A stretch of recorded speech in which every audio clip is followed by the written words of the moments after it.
Look at your hand. Bend it. See where it bends? See how it moves?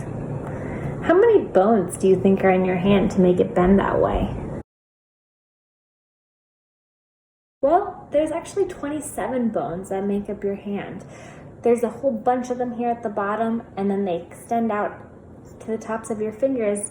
And this, along with muscles and cartilage and blood and all these other things inside of us, help us to make or use our hands. Have you ever wanted to make a skeleton of your own hand?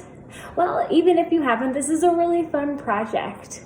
All you need is paper, scissors, or an adult who can cut, and some cotton swabs or Q-tips. Whatever paper you have lying around the house works. And if you decide that you want to make this on a bigger scale, then you could use some recycled paper towel or toilet paper rolls.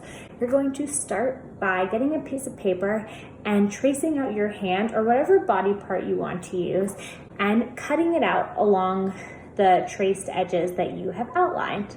Once you have done that, you're ready to make the skeleton. Q-tips are going to be the bones. Each Q-tip represents one of the many, many bones in your bodies, and you can start trying to line up where you think bones are. Have a grown-up look up a picture to show you exactly where the bones are, or have them check to see how well you did.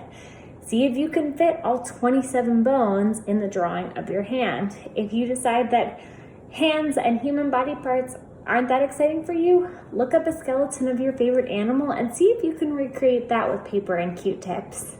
I hope you enjoyed this, and I hope this project goes really well for you.